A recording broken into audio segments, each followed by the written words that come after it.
All right, welcome to the first episode. Let's rap about it. This month we're gonna focus on mental health, men's mental health. Exact. Specifically. So tune in. And then they men. I feel like hold a lot of stuff in, and society kind of like made it so like it shows like quote unquote you're a bitch. If you show emotions. Or you got feminine ways or whatever it may be, but Hmm. the day I feel like that what makes you a man when you're in tune with your emotions and you can cry whenever you feel like you want to just let that shit out, you know. Yeah, yeah. So I just wanted to ask you. I just wanted to 'cause I feel like you probably been through a lot. You probably you did serve the country too at the end of the day. So and you got to a point where in your life that I feel like you can just enjoy what you done accomplished. So Hmm. how the Hmm. mental health how like was that talked about, or was that even like thought of while you was through your journey? Yeah. It definitely was, especially in the military career and getting out the military and stuff like that. Like mental health was a big part of it. When you go on deployments, that's the first thing they offer you. When you return, they offer you things like counseling and things like that, because not everybody can handle some of the things when you're deployed and working those particular long hours and such. So even when getting out, they offer a lot of services to vets and stuff like that for mental health, mental awareness, and such. So it's always been a big part of my life of mental health and awareness because stress and things affect everyone differently, you know? So what somebody else could handle, maybe somebody else can't. Facts, facts. So it So definitely is important. so what do you feel like was there a part of time or throughout your journey that you feel like, man, I feel like I can't talk to nobody, or I feel like I just gotta go through shit myself, or you felt like it was that I'm just like I think it's just time to end it. No, I would definitely say a lot of points in my journey, I feel like, there was nobody to talk to because one, when you're such a foundation for so many people, it's like you're the person on bottom holding everybody else up. And you get to a point where you feel like, well, damn, who can I go to when I need somebody to talk to? Because everybody always see you as the strong one. As soon as you get on the phone, somebody's already telling you their problems and what they're going through. So it's like you don't even get a moment to even say, well, I'm going through this. Or if you're looked at as such the strong one who everybody goes to, then sometimes people don't know how to also listen and be there for you because you've become such a foundation to them. They don't know how to pour into your cup. And that's one thing you have to be very cautious of the people that you keep around because if you're pouring into so many people cup, it can also become mentally draining and mentally exhausting to you to always take on everybody else's I guess things that they're going through when you're taking on so much and you have no outlet. So, as being someone who's an empath and who takes on so much, you also got to know how to decompress and know how to kind of step away from all of that because it can mentally drain you when you have, say, 5, 10 people come to you who are friends, and then you got family members, and then people who rely on you, and you're pouring into everybody else being there, listening, giving advice. And at the end of the day, you're stuck with all this weight from everybody else, and you have nobody to kind of who's pouring back into your cup to kind of recharge you mentally and stuff like that. Mm. And I'm not gonna lie, and that's where it comes where people be like, oh no, he changed. I don't talk to him and hear from him no more. And that's what people don't understand was because sometimes you're dealing with so much, you're taking on so much, and are they being there for you as you're being there for them, which comes mentally draining, and sometimes you step away, or it just sometimes get exhausting. It's not that you change, you just kind of develop and realign things around you that I can only take so much of that type of energy from so many people because there are people that you have to be there for. like family, maybe longtime friends, but there are some people that if you choose to, if you have that energy, then you will. And then it also depends on if they're solution oriented. Sometimes when you're hearing so many people's problems, but it's like, man, you always got these problems, but what are you doing as far as solutions? And then are you putting yourself in these situations? And if I want that type of drama, I can just go watch YouTube, watch BET, or come on TikTok. I don't need that directly in my life. I can control it that when I get on TikTok, if I want to see toxicity, I can go watch battles. But if I don't want that type of energy in my life, I can close out the app. So, And that's a big thing. That's a big thing when you have control. Like that's a big thing. And on top of that, I want to piggyback off of what you said when you was like, it's so hard when you kind of like the foundation or the pillar of your community or your family, or your space, and you don't have a chance to kind of like get your piece off. You don't have a chance to kind of, so it's like that's a big thing too, because like that's when like who do you go to when it's like that? Sometimes you just gotta suck it up and just be the listener. I'm like, okay, mhm, who's listening to me? So it's like how you said, like, and on top of that, you dealing with that, and you top on Polly, you dealing with your own kind of like your own doubts, like, damn, you know, because some people be thinking like, am I good enough? Am I, damn, I think I should be putting out more. I should be retaining more, and mhm, don't really understand like, hey, you done came a long way. You done you done went through a lot and kind of withstand it a lot than others that already quit. So it's like you got to give yourself at least that.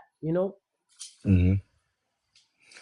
Yeah, because one thing I know, I have a high tolerance of stress, a high tolerance of a lot of things because I've been through a lot, and it just kind of have built over the years that when sometimes I hear people's problems, a lot of times they come to me because I'm like, all right, that's easy. Hey, just do this, because it may seem overwhelming from there for them, and I may say, hey, it's not really that overwhelming. You just got to kind of align yourself and focus and stuff like that, because people look at stress and everything differently. And that's one thing I think I definitely learned in the military, being in high stressful situations, even when I got out of the military and worked overseas. Like, I know a lot of people work a lot, but, have you ever worked, 18 to 20-hour days, 6 days a week, and maybe In a had one high day stress off? environment, twenty four Yeah, seven. yeah. So it's people handle stress differently. And I know definitely the military teaches you about how to handle it after the military, or when you get back for like a year or so of working high stressful situations and stuff like that. So it is definitely something that they work with us on. But I don't think a lot of people talk about a lot of mental health awareness and things like that. They don't put a lot into it. And so I'm Yeah. blocking. So throughout, and have you ever like thought about like, if I didn't have that mental, like, that mental strength, or that or that like output, or that even that sense of people around me that needed you, like that you have to succeed, or you have to make something happen, and you have to make sure this shit work, because if not, the people around me, is over. I got people around me, that's, so did you ever feel like that was kind of like a asset, or like kind of like a, I needed that type, to be honest, like. Uh, Definitely felt like I needed it. It was more of a grind, a push. It was something that was definitely fully 100% needed because of what I've created and the family around me that I take care of. It's kind of like with my mom. I retired my mom. So that means that's the stress that, oh, I need to get out here and grind and make sure, because now she doesn't work and I retired her. I got to make sure this work, this company I'm building, I got to make sure I'm focused, I'm locked in. I can't play around because I have two people depend on me. I have one daughter. So it's like, oh, I need to build something for her. I need to have a legacy, something that she can fall back on if I'm no longer here. I need to build stability. I need to build her a future and a pathway, and honestly provide her things that I didn't have when growing up, you know? and I didn't even know you had a daughter. So do you feel like because I have two kids. I have a 3-year old daughter and a 2-year old son. So I'm not really at the Mhm. stage where I'm gonna I deal with the whole mood swings and that certain stage where I have to really worry. And so what do you feel like you can like being a man and raising a daughter, what do you feel like you can put into her and kind of like teach her and kind of like show her to kind of like stay focused and kind of like be you, like your best, like kind of like feel like she can come to you whenever and without feeling like, hey, we're not friends. I'm don't I'm your father at the end of the day. So how do you So feel like? I teach her open communication with communicating with her. I don't shelter her from a lot of the world because those would be those kids who turn 17, 18, and they're kind of lost. I teach her the true value of a dollar, with making her work. She's only 8, but I try to teach her with certain morals and values to be very appreciative of what we have in life because daddy had to work hard for her. I let her see me work a lot and her sit up there with me like during the summer. She sit up there with me to actually see the hours I put in, and that's why she has the things that she has. So she don't take for granted that all this stuff just randomly happened. I took her back to Atlanta where I grew up at so she can see the type of environment I grew up at and where we live now. She can see the differences. I'm not going to even lie. We'll go to family's house in Atlanta. We don't stay in a hotel. We may sleep on a sofa. So you can see not everybody may always have food in the refrigerator. Not everybody has a house with 7 bathrooms. So what about when you got 4 kids living in 1 bedroom and it's only 1 hall bathroom? She's the only kid. So her perception of certain things are different. So I don't shelter her from a lot because I want her to learn and be able to distinguish the difference and have a better understanding of and being appreciative of where we are now in life. Yep, yep. That's definitely I feel like in my opinion the best way to go about it. You're not doing, at the end of the day, you're not doing anything wrong by, because at the end there's no manual to being a father. So Well, yeah, that's I bet. that's that's another thing. That's good that all the shit you went through, all the shit you've been through. And what's one thing that you feel like was a turning point, was like a deciding factor, like, hey, I ain't gonna lie, I'm gonna take this shit to the moon, or I'm gonna lock in with this shit, or I'm gonna, like, there's a turning point where you knew that this was like the trajectory, like, I'm gonna go. Okay. Did you already take a shower and stuff? Okay. Is you and grandma going to the store? Okay. Okay. I think the turning point was when I started putting more into my craft and building my business, and I started learning more things about the world of operations of how business work. I used to be a consultant and I was making these companies all this money and I was making good money, but I was making pennies on a dollar. So once I started understanding that, like, well, I got the skill set, I'm doing it. It's kind of like in sales, right? If you work for a big $1 billion company and you're the leading sales agent and you making, all these sales and you like, I'm making great money, but why don't I just go into doing this myself, selling the same product, but now Mm-hmm. doing it myself and cut out the middleman, you know? And Yep. that's all I did. I learned how to cut out the middleman and actually, do it for more myself instead of making somebody else all this money. Why not do it for myself? And that was a turning point of really getting a comprehension of what money is and making money, but also how to manage money. Because I have a lot of friends who were very wealthy and had money, and now they don't because sometimes as your money increases, your life expenses also increase, your life changes. Now you have to keep up, either be able to maintain or continuously grow, year after year, month after month, because your life will change. You're going to want a new car. You may want 2 cars. You want to upgrade your place. Those expenses don't go down. They keep going up. You're going to travel more. You're going to always make sure you're eating crab legs and lobster. Your So taste is gonna get more expensive. yeah, so you have to kind of be able to maintain that and keep pushing that and have that drive, because if that drive drop, now you're like, oh, well, I got to cut back on this. Now I got to cut back on this. And I've seen people who go from the top and who lived in big, nice houses, exotic cars, to now back in apartments because they didn't know how to manage it.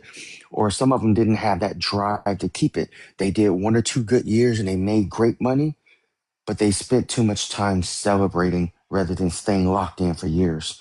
And I think that's what sometimes, I don't know, I don't want to say our people or my people and all that kind of stuff like that, but I think sometimes when it starts getting really good, some with some people, the effort starts getting less. You start getting Some people, comfortable. yeah, Yep. Some people exactly. start gets comfortable and don't Yeah. remember what when you didn't have all this shit. Exactly. Some people will maintain that drive. Some people drive, increases. Like even now to this day, I still work long hours. Sometimes I work in the middle of the night. Sometimes I wake up early in the morning. Sometimes I barely sleep. My drive hasn't changed. But I also maintain a certain level of my lifestyle that, yes, my lifestyle, I could increase it up a notch more. But no, I have long-term goals and such. So it's also having goals and being goal oriented of what is it that you actually want in the end. Some people would rather ball out now rather than think about in 10 years, if I stay like this, I ain't got to work no more for the rest of my life. Some people want to ball out now and not think about their spawns, their kids. They would think, oh, let me go and live this lifestyle because I didn't have it. Rather, more of my life now is living for my daughter to build something so she has it. That's why I don't need to upgrade my lifestyle further. I want to create longevity and create generational wealth. And I don't think sometimes parents nowadays think about, if I was gone today, what am I leaving my kids? If I think about last year, I went on 9 vacations. Did I need that? No, it could have went into a savings for your kids and stuff like that. So I think sometimes nowadays, what we're leaving behind isn't a thought because they like, well, shit, it was nothing was left to me. I had to get out here and do it. But Yep. somehow that has to stop because Yep. in other cultures, their parents are leaving them houses, property, land, and stuff like that. And I know that was not something that was known in my family.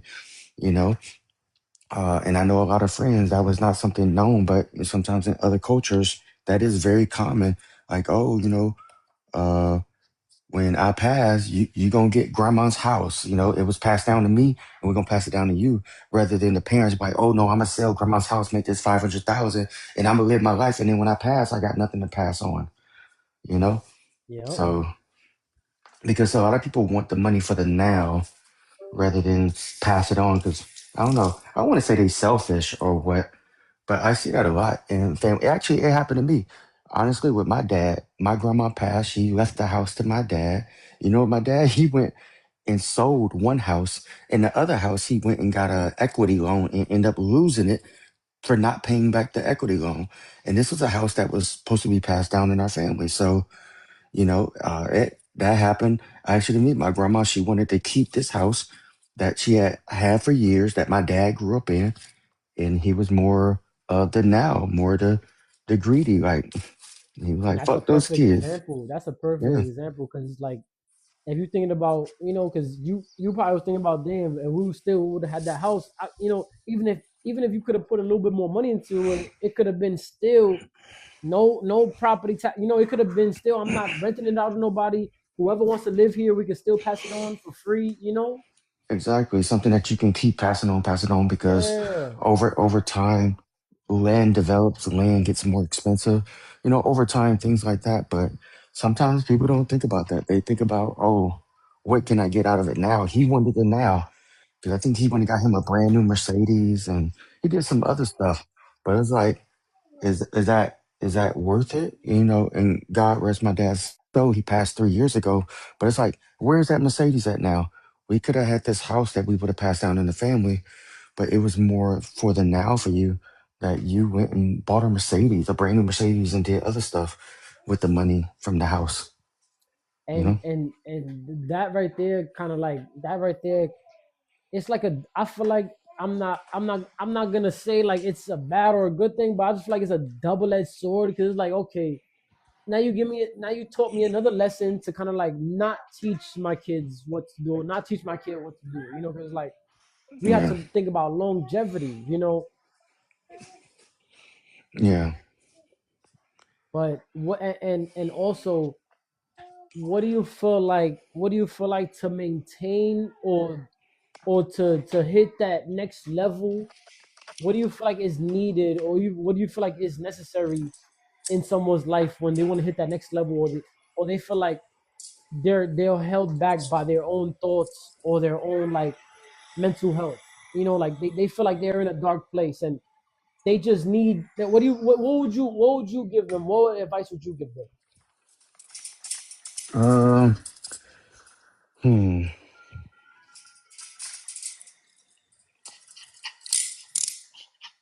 What advice would I give somebody who feel like they're being held back? Yeah, or they feel like they're is their own self, like their own self is holding them back because you know they're stuck in that dark place. Yeah, I would say first they need to realize if it's a mental or physical. Second, it's just to work hard and drive, and none of that. Oh, they trying to hold us back. I hear a lot of people like, oh, the man is just trying to hold us back. The man don't hold you back at all because there was a lot of things I didn't know and I had to go out and research and learn. Nobody's holding you back from learning because you got access to the internet. Now, are we told a lot of things of how to do things, how to maneuver in life, investments, 401ks, about business, tax write offs? Are we always told everything? No. But information isn't hidden because, you should have access to the internet, which is it's like a highway of information. So I would tell somebody who feel like they stuck first, find out if they feel like it's a mental or physical block of why they feel stuck. And if you need to reach out to get assistance and help, do that because the better you are mentally, the more drive you have. Make goals, make vision boards, and try to pursue those goals in small milestones. Go for the smaller things first and then go for the bigger accomplishments because, it's not going to be an overnight thing. But if you say, okay, I want to try to save $500 by the end of this month. And I want to research and learn about how to start a business. And then once you understand about the tax write offs, how I can buy a car in my business name and write the car off, you start learning milestones. And then next thing you know, 8 months from there, now I want to start my own business or something that is low startup, like a lawn service, a cleaning service. I do a couple of jobs. Now I find workers to do it where I don't have to work. Even if you're making an overhead of $500 a month, that's $500 you don't have to work for because it's a small business where other people are doing the work for you and you're just getting $500 a month. But that business can grow. So it's just, I think, just starting off small and simple and making reasonable expectations of goals is very important. Yeah, that's a good that's yeah. At the end of the day, that's where it all starts at. It starts with the small goals, the small steps. You know, no goal is too small. I feel like So Hmm.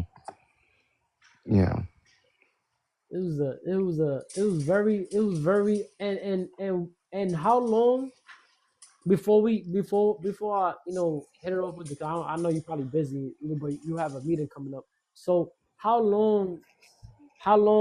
many years did it take to kind of like you feel like okay that was the turning point? Like how many years did it take you to get to that turning point? 4 or 5. Okay, okay. So yeah, because on the average, like when people go into college, they be saying I feel like on the average person changes their major like 6 times or 7 times or something. So it's Hmm. like that's like the equivalent of a of a college, 4 year. Yeah. So I appreciate your time, bro. Like this was very I I thank you for giving me that insight and for letting people know, kind of like Yeah, what it takes definitely. and kind of like, a little bit of like what you've been through. Yeah, no, definitely no problem, no problem at all. That ass. So and hopefully, we could bring more awareness to it. And if you have anybody else that wants to get their info, give their story of what they went through. Let them know. I'm trying to do every day, or even if I Mm, can't do twice a day, that's even better. Because you can't okay. talk about this shit enough. Yeah, definitely. No, I agree. I agree. Facts. All right. Well, I definitely appreciate it. I'm gonna go ahead and drop down now. All right, no doubt, G. Yo, All right. so enjoy your meeting and take care, man. Hopefully you have a blessed day. Definitely, bro. You too. No doubt, G.